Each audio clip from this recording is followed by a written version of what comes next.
I've got these going right across my deck here now. I did not run up in his vicinity, but no, I didn't. So this is good too. Roger. Thanks for that information, sir, and I'll get back to you if we come up with anything. Over. Hey, everybody, and welcome to another episode of Beyond the Breakers, a podcast about shipwrecks, loss, and lessons learned from maritime disasters. My name's Tanner, and I'll be joined here by Taylor as usual. Before we get to that, we do have two new patrons to thank, so a big thank you to our new patrons, Alexander and Lexi. So we do hope you enjoy what you find over there on Patreon. As a reminder to the rest of our listeners, if you are not over there on Patreon, we have a $3 tier, the Able C Person tier, where you get one bonus episode a month. And we have a $5 tier, the Second Mate tier, where you get 2 bonus episodes a month. They are shipwreck related, maritime related, not always an actual shipwreck that we talk about over on the bonus episode. Sometimes we'll watch a movie, sometimes we will watch a TV show, as we have just completed season 1 of Below Deck as our last bonus episode. So there's some good stuff over there. So we thank you for your support, and we hope you like it. With that, let's bring in Taylor. Taylor, how's it going? Oh, not too bad. My children have gotten me sick, but other than that, I think I'm on the healing portion of my journey now. So blowing my nose every 10 minutes, and I have a lot of pressure in my head. So other than that, we're great. I haven't been sick, but there's been a delay in refilling my prescription, so I was rationing those for the last few days. So I haven't been feeling great, but not because of any sort of pathogen. It's funny, at work you can tell everyone who has children because they're all sick. I thought you were going to say at work you can tell everyone who's on antidepressants. Which is probably also true. It probably is. What else have you been up to aside from getting sick? Let's see here. Started Ghost War by Steve Cole. I swear I'm going to read all of his books, I guess, at this point. I just keep... Ghost Wars is the one of his that I did read. Yeah, it's interesting. Like it's I feel like that and The Looming Tower are kind of the same book with different focuses within. I read that book as a senior in college when I was preparing to take the Foreign Service exam. Ah. Mm-hmm. Yep, I did not pass the Foreign Service exam, which is... maybe would have changed my trajectory in life. Probably would have made me a worse person overall. You've committed less war crimes this way. Definitely less. I'm not going to say none, but less. The biggest problem with the Foreign Service exam when you take it as like a senior in college is that you can study for all the knowledge stuff you want, but like there's a lot of situational questions that like you just don't have any experience with. Employer, employee stuff and management stuff and decision making. So I did not pass. I remember that being a very good book. I seem to remember my favorite part of it being, I feel like one of the CIA guys or someone has to go around Afghanistan with like suitcases full of cash to try and wrangle the stingers back. It's like, hey, so we gave these to you and we kind of want to like get them back if you haven't used them yet. Yeah, the thing that keeps coming up is for the Pakistanis is every time they need bribed, they just send them a bunch of the Toyota pickup trucks. That's what they want. That's what the people crave. I mean, they don't. You don't need one of these with these jacked up, F-150s. You just need a classic little worker. If it's good enough for the Mujahideen. Yeah. Can you imagine? Like a Taliban lifted F-150 fully decked out? The Taliban Cybertruck. Taliban edition. Cybertruck probably haram, I'm guessing. I'm guessing. Yes, definitely. What else have I been up to? Also, we saw a production of the play or musical Matilda this weekend. That's different. Yeah. From Ghost Wars. It is. It was fun. It's always fun to like go to an actual stage production of something. This was just like Cincinnati Community Theater, and it was actually really good. Those are cool. Small community theaters are really cool. Like it's a really and cool most of the main people in it all have like some legit acting credits. I think it's probably a couple of them are older people who I think just live in Cincinnati and used to do some acting. Mm-hmm. And then it's like a lot of people who like tried to go be an actor and had to go get a real job, but they still do this for fun. And honestly, like the production quality was great. The girl who played Matilda crushed it, and she was like in 7th grade. She goes to some performance art school. It's like, I'm going to write her name down. I feel like she'll be famous one day. I know the movie isn't, but is that a musical? Yeah, it was actually a musical. It was fun. The kids had a good time. It's always fun to go to like kind of the formal theater type things, especially when it's not actually formal. I wear shorts. Yeah, we saw a few years ago. We haven't been in a while, but we saw Fiddler on the Roof at the Performing Arts Center in Appleton. That was really cool. I guess it's the last stage production I've seen. Yeah, it's a lot of fun. I feel like we definitely went to a lot of stage things growing up. I remember going to see a community theater performance of Tuck Everlasting in middle school. That was fun. A few times going to see A Christmas Carol live. That was fun. What about you? What have you been doing? Oh, a lot of stuff. But one thing I did was just today, I started Madhouse at the End of the Earth, the Belgica's Journey into the Dark Antarctic Night by Julian Sancton. I think I've almost bought that book multiple times. It comes up a lot. It's like one of the more, I'd say it's probably one of the more talked about recent polar exploration books. And I've had it for a while, but what prompted me to pick it up was the announcement that Julian Sancton will be one of the keynote speakers at Terror Camp this year. This year, Terror Camp is December 6th to December 8th. And Julian Sancton will be the Sunday keynote speaker, I think. Nice. For those of you who didn't hear us talk about Terror Camp last year, I really can't recommend it enough. It is a all virtual, first of all. That's a big plus. An all virtual conference on Arctic and Antarctic exploration. And it has, kind of just given the nature of it, a more of a hanging out with your friends feel. Several people that we interact with, on Twitter, social media, have presented or are presenting this year.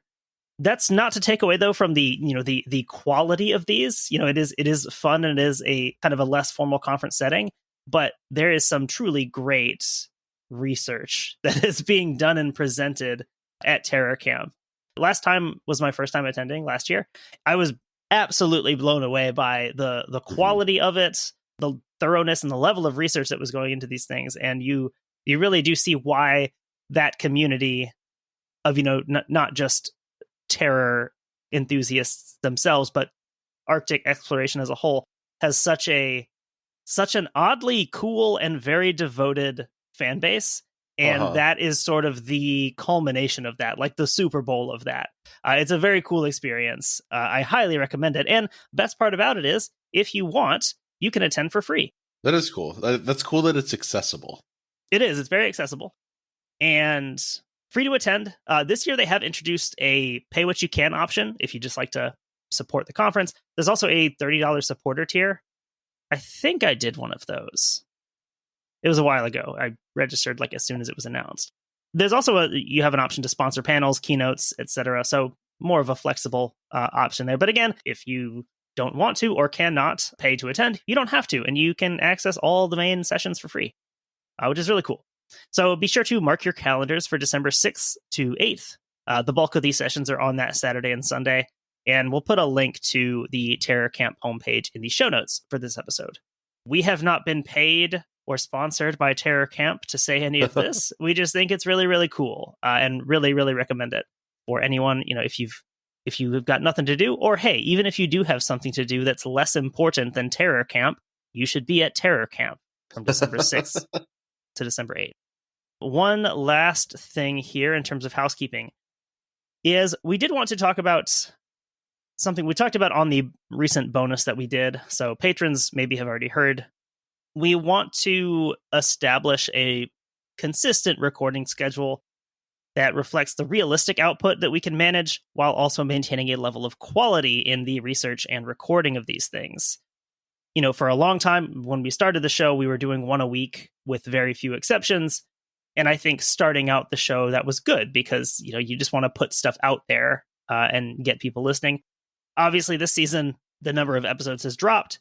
And I think rather than feeling that we're always behind and stressing about a show that's supposed to just be a fun hobby, we figure we should just say this is the new format of the show. So how it will work in general is sort of sets of 4, where we'll have a main episode, we'll have a bonus, we'll have a main episode and a bonus. So every other week, just alternating between main episode and a bonus. Long story short, if you're a patron, you're not losing out on anything that you currently pay for. You still get the 2 if you're a second mate, you still get the 1 if you're a Able C person. If you're a main feed listener, you'll get an episode every other week, which is essentially what you've been getting for the last few months of the podcast anyway. And this just sort of codifies and formalizes that as the way that we kind of just have to make the show now, just because of various things being busy in our personal lives. Again, you have your children who are always getting you sick, but they also have other stuff to do. They're getting older, Right. going to musicals and going to sporting events and stuff like that. So yeah, I mean, that just reflects, I think, what we're able to do consistently and well, which is, I think, the two things we want to do. That's the big thing, is not just writing a Wikipedia summary. And I think we expect a little more out of our show at this point than when we started, when, like you said, it was just getting it out there. Yeah, I think this is a realistic output. I think also for listeners, it's easier. I think for me also, it's easier to listen to a podcast if it's coming out every other week rather than it just kind of comes out whenever. Right. So I think it is good on both ends for us and for our listeners. So that's how we'll do this going forward. Starting from this episode, we'll be following that. So we'll get out a bonus episode next week and then back to what's going to be part 2 of this episode the following week. I'm looking forward to it because I know that will make things a lot more streamlined and easier to get things out and do them well. Actually, one final piece of housekeeping. Parts 1 and 2 of my guest appearance on Born Under Punches / Canuck is a Slur. Parts 1 and 2 of that are out now. There's 4 parts that are going to be out total. That's available now on YouTube if you want the enhanced experience where you can see us and you can see all the visuals, or wherever you get your podcasts from if you just want the audio. And I think that's everything I've got here. Awesome. Shall we get into the main sequence of our episode? Again, this is going to be one of, I'm 90% sure it'll just be 2 parts. We might be folding some of the story into a bonus episode, but we will cover all of the most important stuff here on the main feed. So we are going to talk about an oil tanker called the Torrey Canyon. Do you know much about the Torrey Canyon? I know I've talked to you about it a bit since I've been writing the notes for it, but I don't know a ton. I do know that oil tankers can cause huge ecological disasters. Mm-hmm. So I'm assuming we're going down that road. There's going to be some of that. I feel like, I guess what you think, like, anytime you hear oil tanker, I know my mind at least goes to Exxon Valdez. And yes, the Exxon Valdez, which I know it's pronounced Exxon Valdez. I said Exxon Valdez in the episode we did with Jalen. I said it a lot of times. And I think several people corrected us. It was one of those things where, like, I knew I'd heard that also. But the first person that I learned about that from was my first grade teacher, Mrs. Monroe. And that's how she pronounced it. So, like, that's how I've always pronounced it. Plus, it's like, that's how the name is pronounced. But yes, I know that it is pronounced Exxon Valdez. More importantly than the pronunciation, we talked about that episode. We talked about some of the ecological impact there. So a major source for this story that we're going to be covering with the Torrey Canyon is Richard Petrow's 1968 book, In the Wake of Torrey Canyon, The Great Oil Disaster, Its Causes, Consequences, and Lessons for the Future. Again, I do not know exactly how his name is pronounced. I think it's Petrow. It could theoretically be pronounced Petrov. He was a very well-respected professor of journalism at NYU. So there's a lot of stuff written about him. Could not find anyone pronouncing his name in a video. So he has some very cool other books also. But this was what I used for at least the first part of what this episode is going to be. And while over 50 years old at the time of this recording, this book provides a very readable narrative of the story, with particular attention paid to the captain and crew, as well as the ecological impact of the disaster. And so looking at oil spills, something that to us now, modern day, we immediately are going to have images of what an oil spill looks like, a large scale marine oil spill. The Dawn soap commercials actually show me the little duck that put the soap on it, and it's better. We have images to match to these. We know what it looks like. We've seen news reports, we've seen documentaries, commercials that show us these things. And just within our lifetimes, you and me, several of the most notable oil spills in history have occurred. One of them, of course, being the Exxon Valdez in 1989. We covered that in episode 100, featuring Jalen. That was a very, very fun episode to do. I learned a lot, except how to pronounce the ship's name, apparently. And so the Exxon Valdez, while not one of the largest spills globally, it did make an outsized impact on public consciousness due to its ecological toll around the area of Prince William Sound. Kind of, unfortunately, like many things, something that happens in the United States will get more attention, more headlines for Americans. We tend to ignore things when they happen elsewhere, but if it happens on our shores, it's going to get a lot more attention. That raised a lot of public consciousness about what does this look like when an oil tanker wrecks and it spills its cargo. In terms of oil spills in U.S. waters, it's been surpassed only by the Deepwater Horizon, which we discussed with Spooky Science Sisters last year on their show. That was a fun one, too. Another good episode. Then, of course, the Persian Gulf oil spills in early 1991 before Operation Desert Storm, which, of course, were intentional.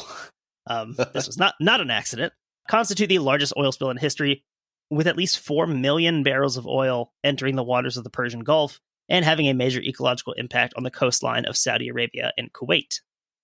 Yeah, I was recently reading, in the book about Saddam Hussein that I was reading, they obviously talk about this quite a bit. And I didn't realize how much oil he just dumped, essentially. It's massive amounts of oil. Unfathomable amounts of oil.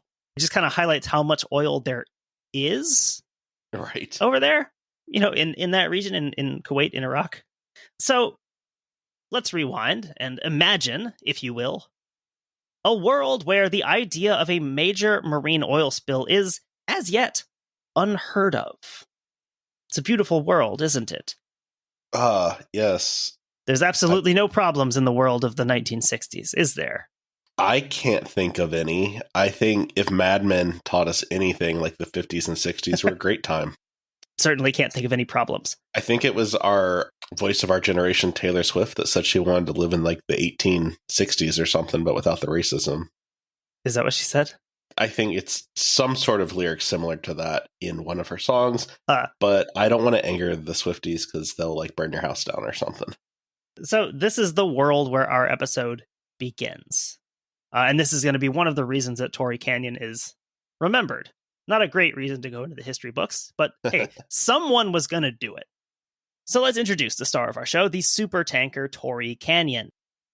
Torrey Canyon was built by Newport News Shipbuilding, launched at the end of 1958 and completed in January 1959.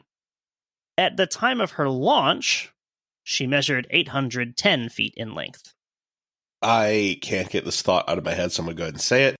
Torrey Canyon sort of sounds like it could be a porn star name. I could see that, Torrey Canyon.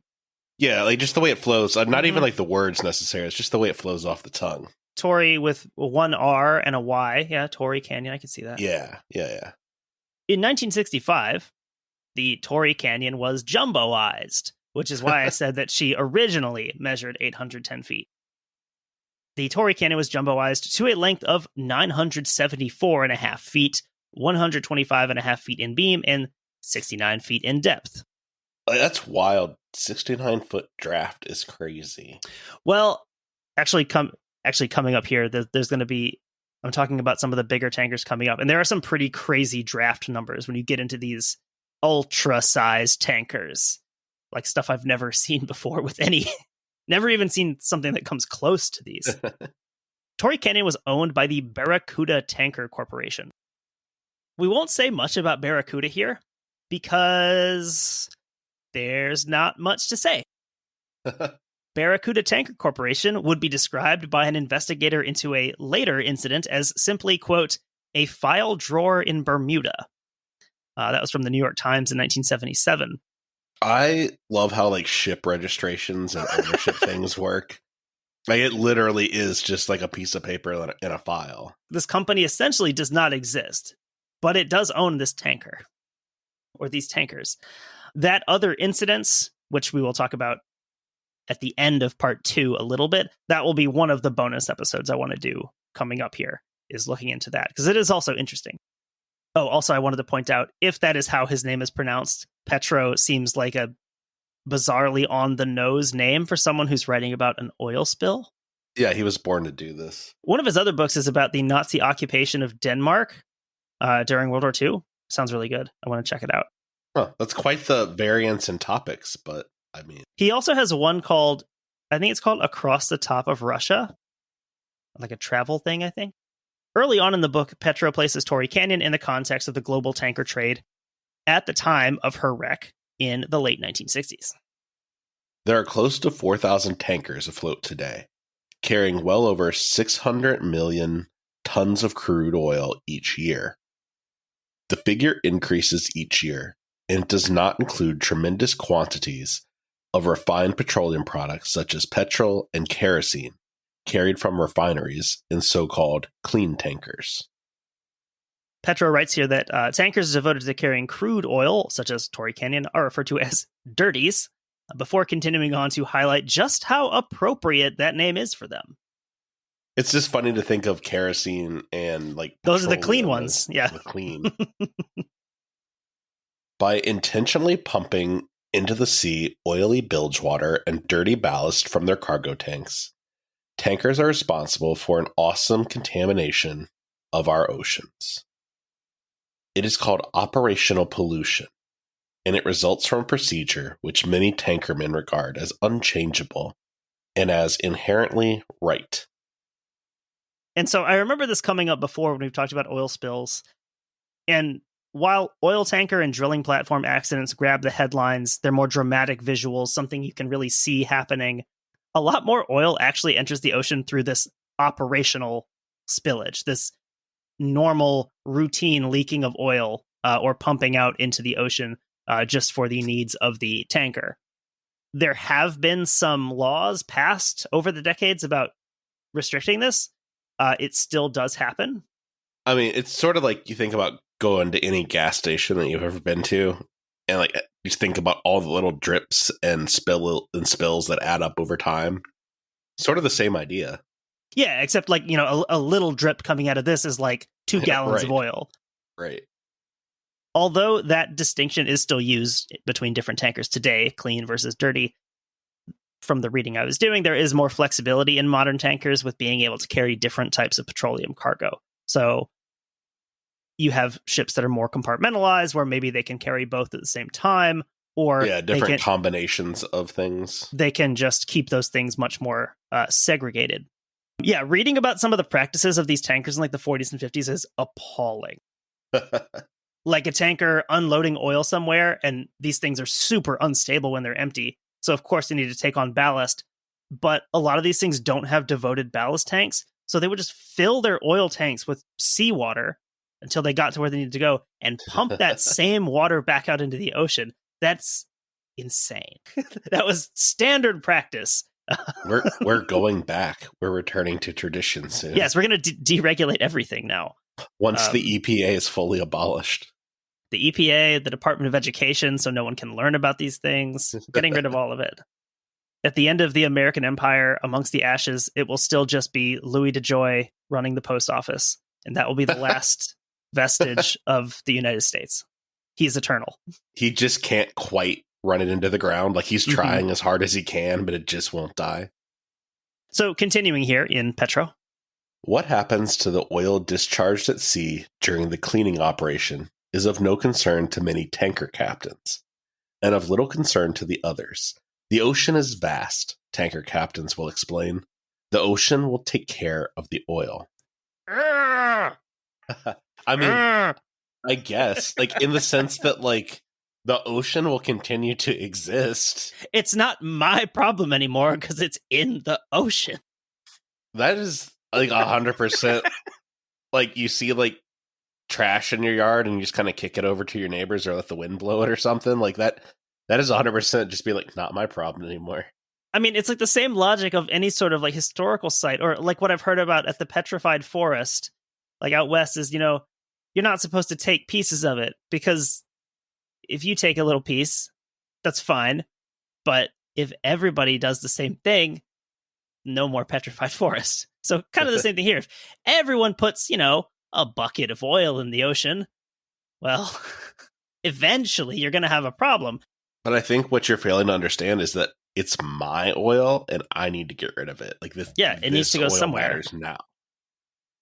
And so this quote, you know, the ocean is vast, the ocean will take care of the oil. While that may have seemed true to tanker captains and owners at the time, I don't know. I kind of get the vibe of like cigarette companies talking about like how their cigarettes aren't really causing cancer. It's like they know that this is causing problems, but for business reasons they can't say that. There was already considerable evidence to demonstrate that this was not the case, particularly in areas near the world's major shipping lanes.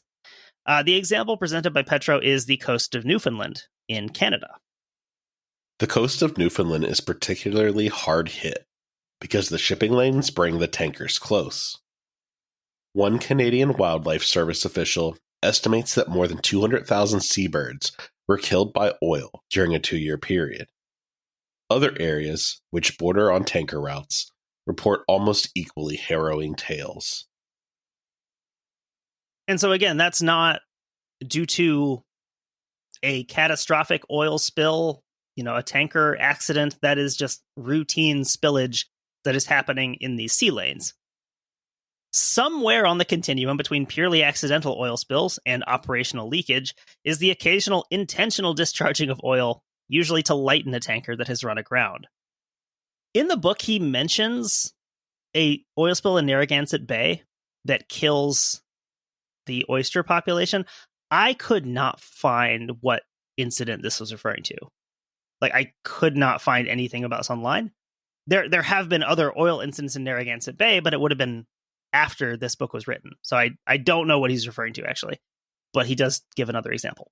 One other thing that I think is kind of interesting is that this problem of the operational waste, it isn't necessarily where the oil is coming from that has to deal with it. It's where the oil's going to. So if you go from Saudi Arabia to the port of Wilmington, North Carolina, you're discharging all that dirty water and stuff there.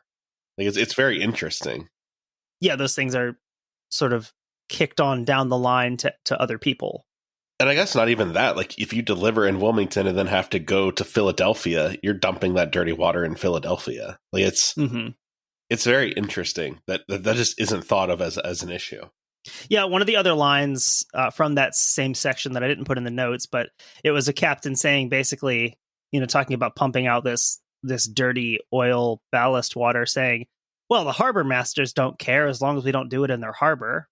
And it's well, that's nice. But it's sort of like back in the day, people changing their own oil and just letting it run into the sewer or something. That's gone now. Yeah, it's literally not my problem right now. It's our problem now. You'd be surprised when dealing with hazardous materials and accidents, how often that's kind of what happens. Oh, so anyway, the reason he mentions that Narragansett Bay, and again, the example holds true for other things where if a tanker has run aground, one of the ways that they can get themselves refloated is to make themselves a little bit lighter. Sometimes that involves pumping thousands of gallons of oil into the ocean.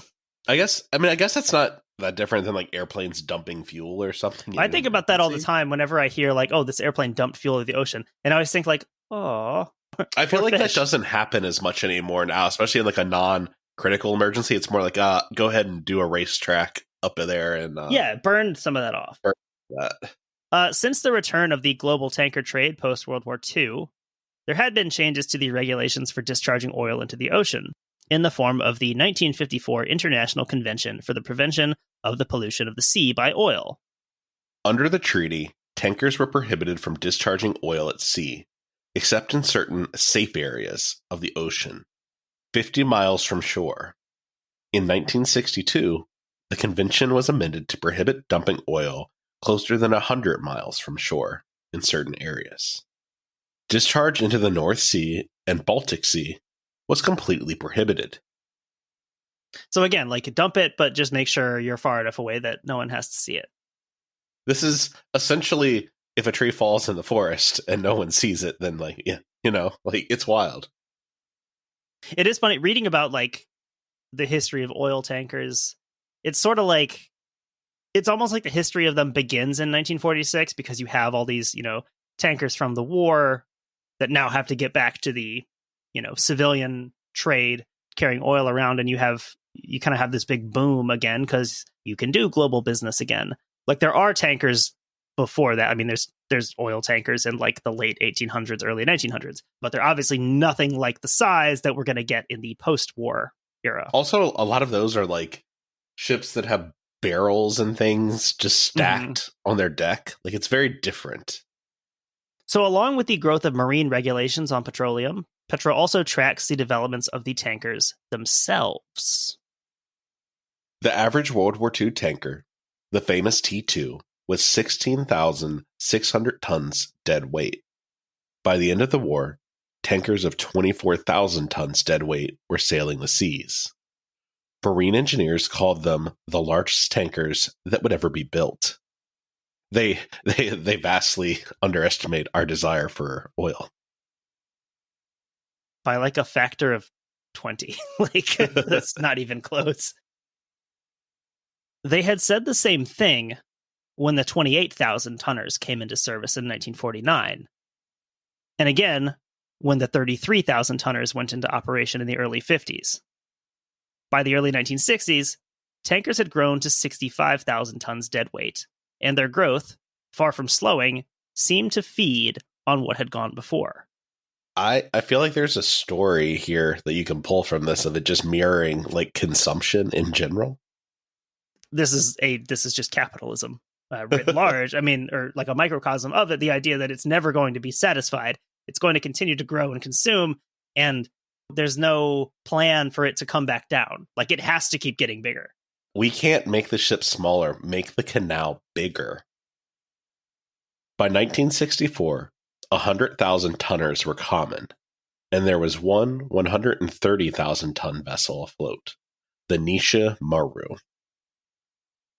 Continuing this pattern, Nisha Maru was soon to be overtaken by another Japanese giant, the Idemitsu Maru, 1,122 feet in length with a deadweight capacity of 210,000 tons. That's wild. Again, especially because this is what, 20 years-ish since that quote we read about, this is as big as they're ever going to make them. It has increased by a factor of about 10 at this point. I think what you're seeing here is, sort of the maturing of the internal combustion engine fully. Like, it's kind of in its full on, everyone has a car or something like that. And it's sort of the same thing you see in computers, especially in like the early 2000s.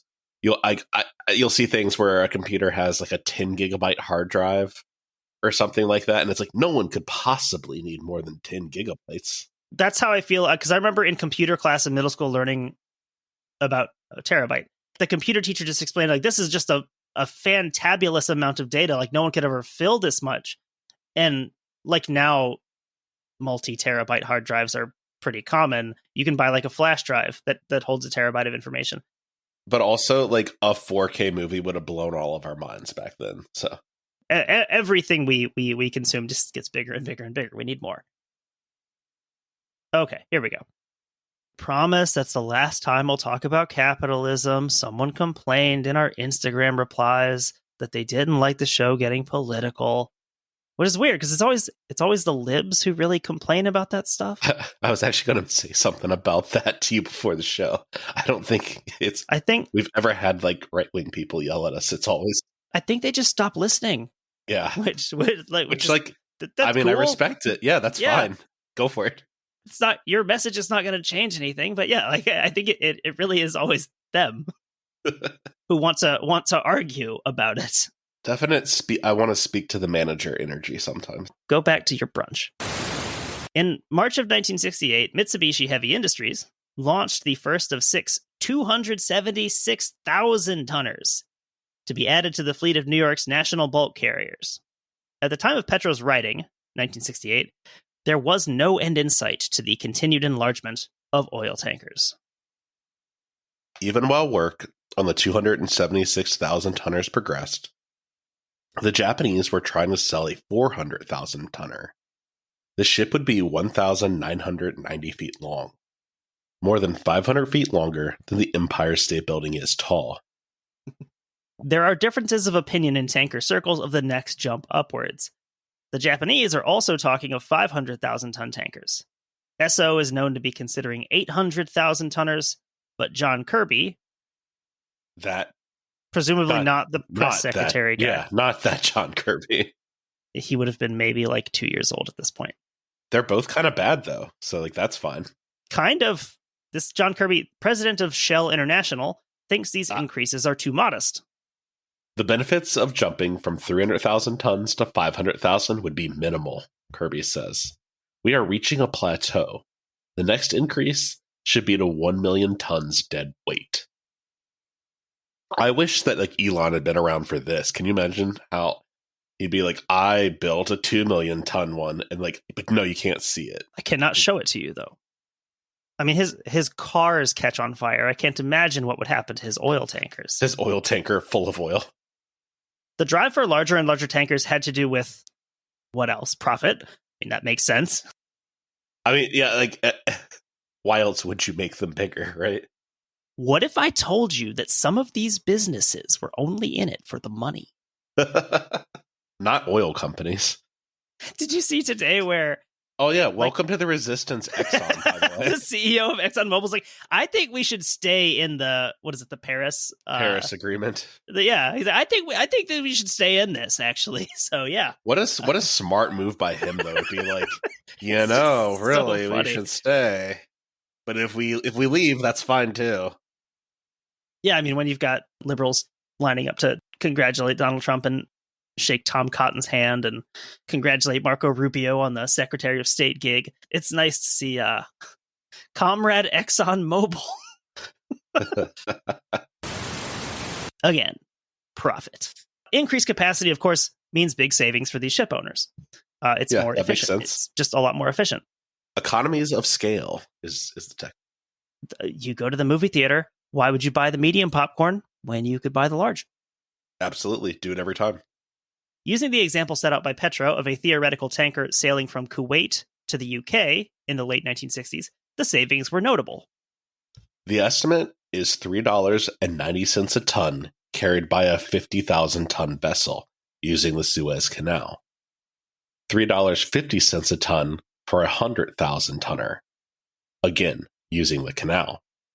$2.80 for a 200,000-tonner, making the trip around the Cape of Good Hope.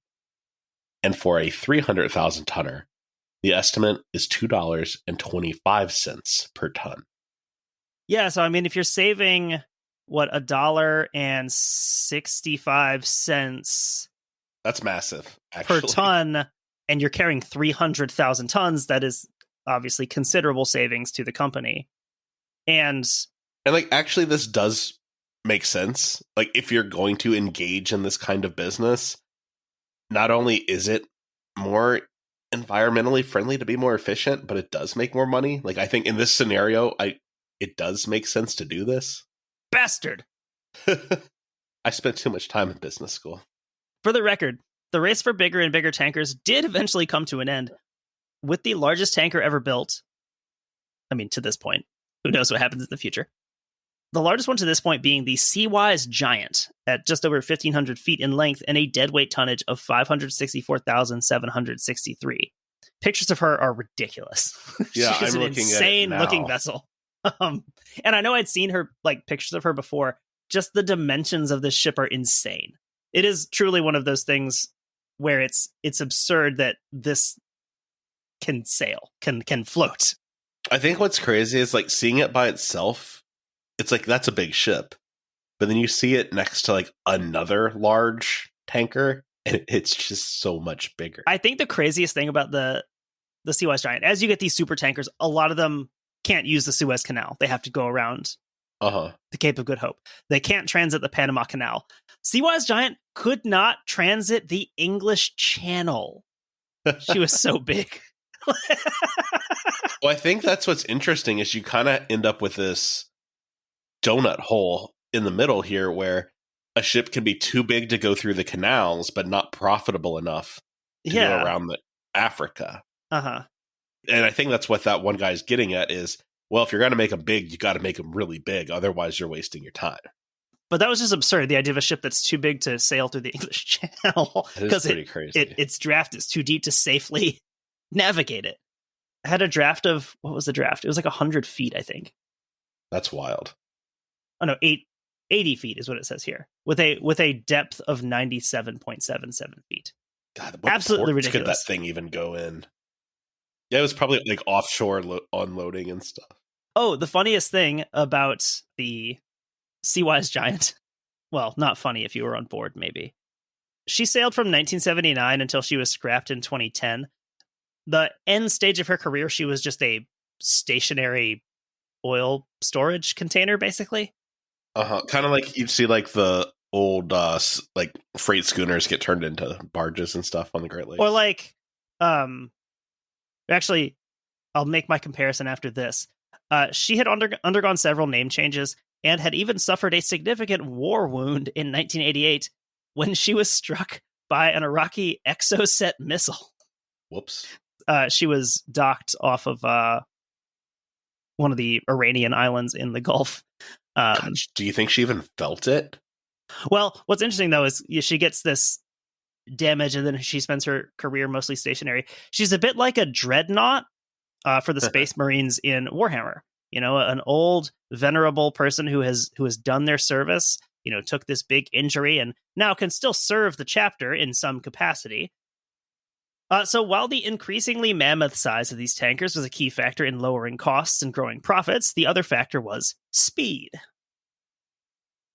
Every hour of a tanker's life that is not spent moving oil means that much money lost. Captains who work for well-organized companies know not only that they must not delay en route, they know also the exact tide they are expected to make. So with the tides, that's something we've talked about a lot. Any of our World War II, World War I episodes, we talk about, you know, these liners, these cargo ships having to hit the tides just right so they don't have to wait outside the harbor. But also, this reminds me a lot of what we talked about with the Ocean Ranger, our mobile oil platform. You know, those things in transit, those things make no money, and they cost like $1 million a day to run. So it behooves the crew and the company to get there as fast as possible, do the work, and, you know, get to the next thing. And kind of the same thing here, where yes, of course, every day the tanker's not doing its job, it's losing money. So we'll actually go ahead and get into the incident portion and then connect back to both the speed and tidal aspects of this equation later. This is such a big episode, it's kind of a bit disjointed compared to some of our smaller ones, but it'll all come together in the end.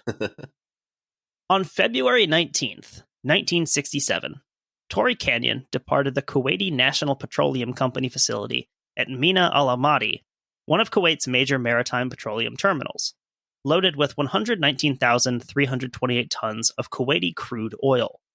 It's funny, I was reading a bit about this town in Kuwait, Mina Al Ahmadi. It literally exists because of oil. I think it was founded in like 1946 by British prospectors. It is laid out like a British/American town would be. It is essentially a, you know, European American town in Saudi Arabia. And I'm sure it's not the only one, but it's just funny reading about it, how it is a completely inorganic settlement. I mean, at this point, doesn't Kuwait just exist for oil anyway, like today? I'm sorry, do you mean the southernmost province of Iraq? Yeah, that's the one I'm speaking of. Okay, good. So she was bound for Milford Haven, Wales, actually somewhere we have been before on the show, in the bonus episode associated with the Essex series that we did. We recorded that bonus episode with Nick. Also, shout out to Nick. Nick has a new podcast called Save Me, where they talk about superhero movies. Nice. Definitely something to check out. Nick's been on a couple episodes with us here. We enjoy talking with him. But anyway, we talked with him in that episode about Milford Haven. That town was kind of founded as a refuge for Nantucket whalers after the American Revolution, sort of transporting the whaling industry to Wales. So we're going to Milford Haven again, famous for their delightful MILFs. Haven of MILFs. Before you go any further, I just want to say I've read ahead in the notes, and I refuse to believe that that is the name of the captain of the ship. Haha. That is not a real name. Well, it kind of isn't, which we'll talk about here. So on this voyage, Torrey Canyon was captained by 55-year-old Pastrengo Rugiati. Rugiati had a interesting career prior to serving on the Torrey Canyon. Let's see, he's how old?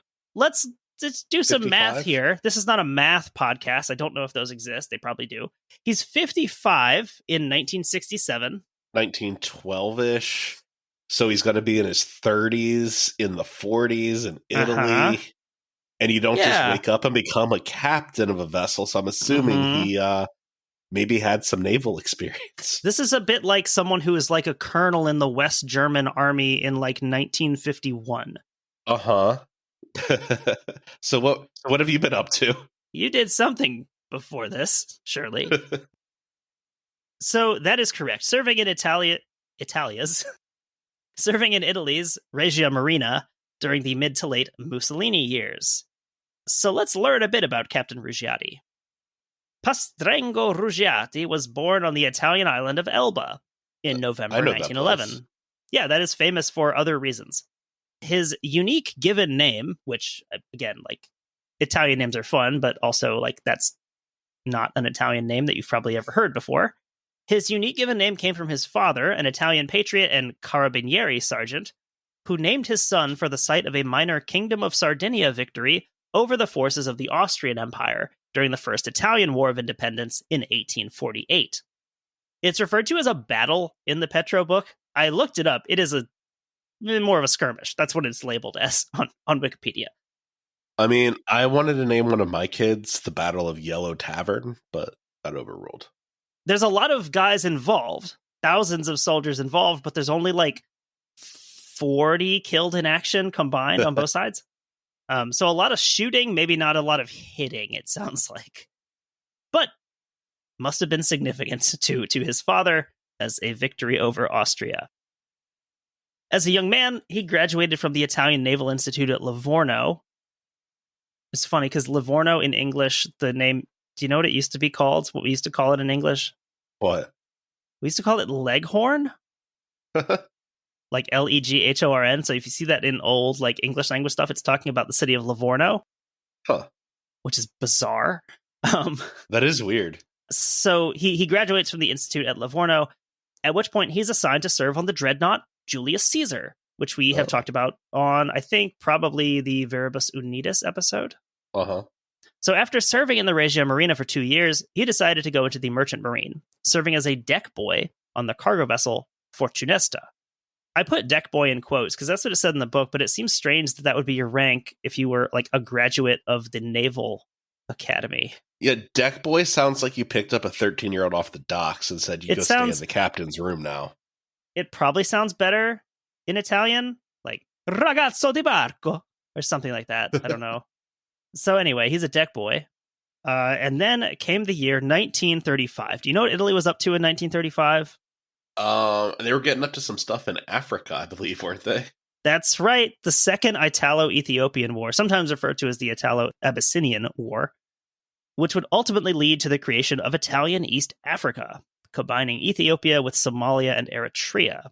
You know, I think it's really great that the Italians went there, did some good things, and just left it all, prosperous and healthy when they left.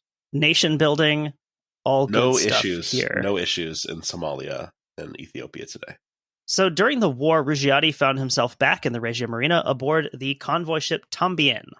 So he's serving on a convoy ship. I don't know how much the Italian Navy actually did during the Ethiopian War. I don't think Ethiopia supplies had a navy to speak of. You're bringing in supplies and taking out wounded Italians. It's like, I thought you guys weren't supposed to be getting hurt in this one. So Petrow writes that Rugiati's captain saw a lot of potential in the young officer. The captain of the Tambien, while gruff to Brigati, was fond of the young officer and would hold him up to other senior officers as an example of the quick-thinking, efficient young officer on which Italy's role as a seagoing nation depended. When Rugiati was discharged, the old master thrust a small object into Rugiati's hand. "Here is a memento of your service," he said. Rugiati looked into his palm and saw a captain's maneuver whistle. "I had it with me when my ship went down," the captain explained. He had lost a ship, redacted for our story's purposes, shortly after World War I. Rugiati was touched. He wore the whistle around his neck during the long career at sea that followed. So I redacted the location of that ship from the notes because it's going to be more fun to find that out later in the episode. And we'll also see that whistle again. This is kind of something we talked about with any of the episodes we've talked about with Germany in the First World War. This is here talking about, his captain saying this is the kind of people we need for Italy, becoming a seagoing nation. And you see that with Italy too, kind of having to build this national identity where there hasn't really been one before. You've got your local identities for most of its history. You've got your city, your region identities. You've got your, several little kingdoms that make up what we would today call Italy. And then now you have everything amalgamated into one, and trying to build that tradition basically from scratch. Yeah, it's very interesting that like the concept of Italy in places like, or Germany, is not as old as it may seem. So after Italy had dispatched the military behemoth of Ethiopia, it did take them like a year and a half to do that. Rugiati was back in the merchant marine for a few years because something else is going to happen. At the beginning of the war, the big one, the Second World War, Rugiati served on the submarine Argo, operating in the Atlantic and preying on convoys to Britain. Now, I knew that these existed, but I guess I had never really read or really thought that much about the idea of Italian submarines in the Atlantic.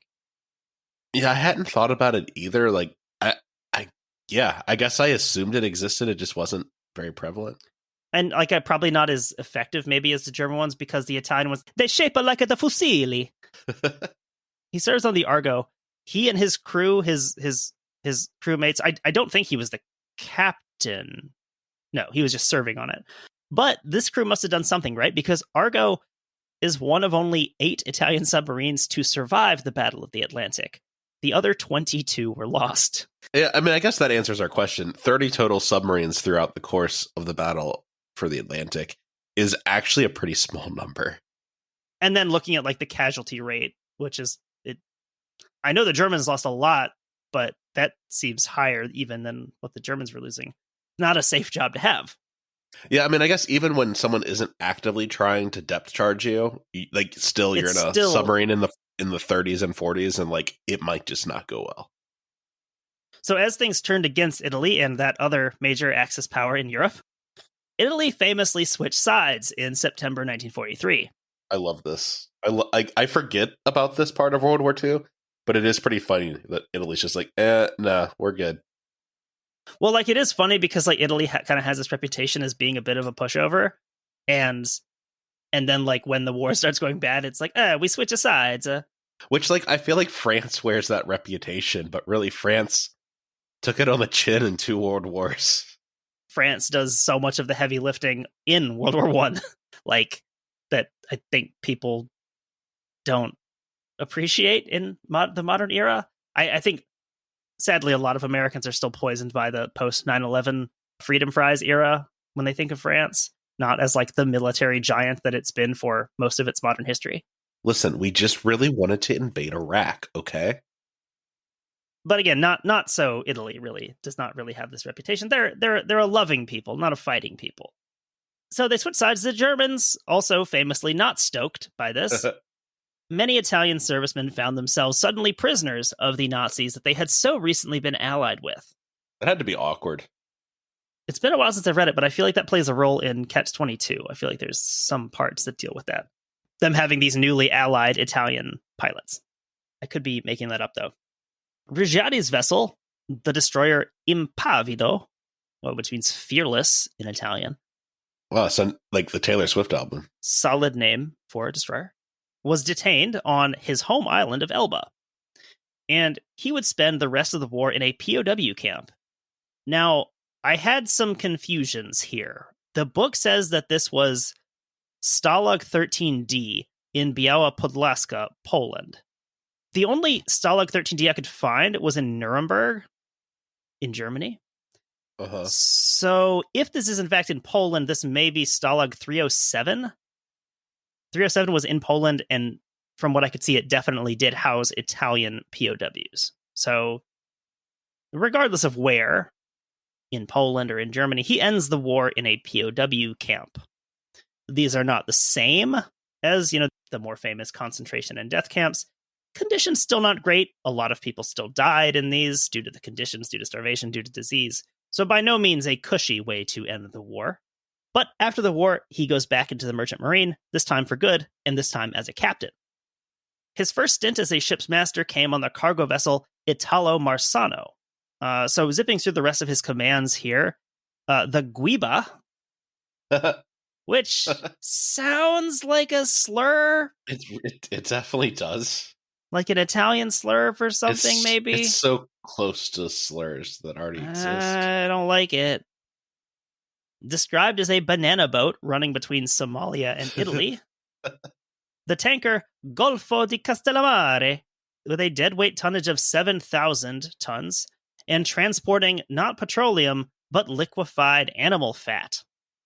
I bet it smells wild in those storage tanks. No, it smells crazy in there. Which was described, I'm assuming this quote came from one of the interviews that the author did with Rugiati. Rugiati describes this as fancy grease for a fancy soap. In 1958, he commanded the tanker Arikari, and the next year he captained the 15,000-ton T2 tanker Scherzo, which looks like Schizo on paper. In 1961, he took a non-captain position, serving as first officer on the passenger liner Homeric, running routes in the North Atlantic. This is not the White Star Homeric. That was scrapped in 1935. It's interesting that he has to be a first officer on a passenger liner and not a captain. But it kind of makes sense with what we know about the divide between freight and passengers that, yeah, you can, it's a lot easier to become a captain in the merchant trade versus the politicking that has to go into being a liner captain. In July 1963, Rugiati signed on with California's Union Oil Company, and his first command was on the 67,000-ton tanker Lake Pelord. The Lake Pelord would sail to Japan, where she would undergo jumboizing, just like her sister ship, the Torrey Canyon. After Lake Pelord's resizing, he continued serving on board her for just under a year. After a vacation at his home in Genoa, he returned to Union Oil to take up his new command, the Torrey Canyon, on March 16th, 1966. Anyone captaining this many vessels and continuing to captain bigger and bigger ones must have a pretty decent safety record, as Petrow details here. Rugiati's record at sea was good. He had been involved in only 2 accidents. Both occasions involved Italo Marsano, and both incidents occurred when the ship was being maneuvered by tugs and had pilots aboard. The first occurred in Port Arthur, Texas. Leaving berth, Italo Marsano was caught by the current and forced onto the rocks. Her rudder was severely damaged. The second accident took place in the Schelde River outside Antwerp, when a small coastal steamer struck Italo Marsano, a glancing blow, shearing off a few rivet heads. So, all in all, an essentially spotless record when it comes to things he actually could have been directly responsible for. I don't think we can blame him for either of these. Yeah, and those sound like pretty standard incidents that happen in the life of a vessel. He's just doing his captain things, being a good captain in his cabin, and then he sees the tug accidentally pull them on the rocks, and he's just like, "Hey, che cazzo fai?" That's really his only involvement in the matter. So, to wrap things up here, on March 18th, 1967, almost exactly a month since departing Kuwait, the Torrey Canyon's journey and Rugiati's career came to a screeching, crunching halt. That's where the story ends this week. Next week, we will get into what exactly happened to Torrey Canyon. How did she find herself in this predicament? And what happened next? So we are going to talk a bit about some of the legal follow-up to this. But before we get to that, we have to talk about attempts at salvaging Torrey Canyon. And of course, we have to talk about the oil, because there is a lot of oil that's going to be going into the ocean. So we will talk about its impact on the coast of Cornwall and also its impact on the coast of France. So a lot of stuff to get to next time when we complete this story.